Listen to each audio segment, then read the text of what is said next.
I mean, truth be told, I wanted to crush him today.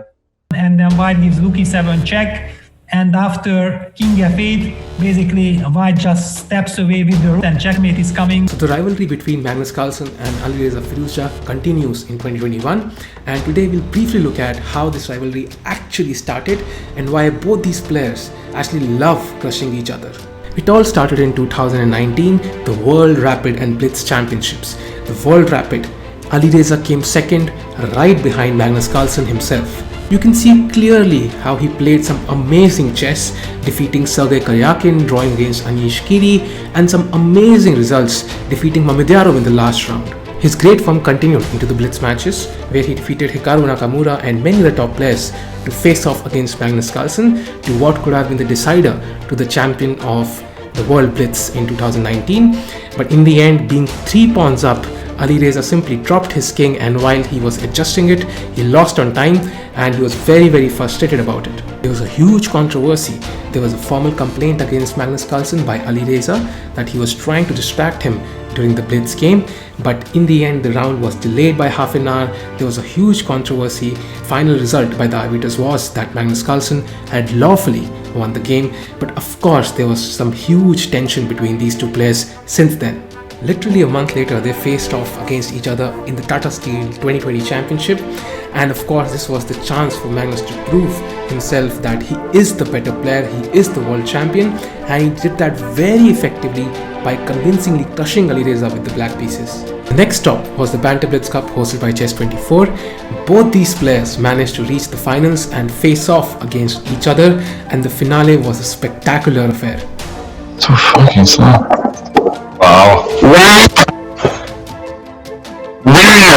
In this match, Alireza managed to incite Magnus Carlsen into a roller coaster of emotions, but even then he could not win, and Alireza managed to defeat Magnus Carlsen for the first time in a match, 8.5, 7.5. And it was strange that in this time code he was the guy who's lagging, and I had to be in position. I thought it would be other way, but That was a very cheeky response by Alireza in the post-game interview. When he was asked how did he manage to win the games, he mentioned that even in the games that he lost, it was he who was winning, and Magnus, being the higher rated player, was doing something which usually lower rated players do, and that is try to flag their opponent. He faced off once again, literally days later, in the Magnus Carlsen Invitational, where Firouzja again played some fantastic chess to even checkmate Carlsen in a very funny way with this idea of Queen G6. But even then, Carlsen narrowly managed to defeat Alireza in this case, and the post-game interview said it all about his emotions. I mean, truth be told, I wanted to crush him today. Felt like a narrow win wouldn't really make up for the fact that I actually lost the match to the guy. The next stop was Norway Chess. This was the first over-the-board tournament since the coronavirus started, and in round 2, Magnus Carlsen and Alireza Firouzja faced off against each other. This time Carlsen managed to win, and this was his very cheeky response after the game. How did you feel when you saw the flag fall? It was a nice deja vu moment there. Their most recent match was in the Tata Steel 2021 Masters, which is an over-the-board tournament happening right now in the Netherlands. And this time again, Carlsen managed to win, although at some point Alireza had a huge advantage, but the position was very complicated and Carlsen managed to win.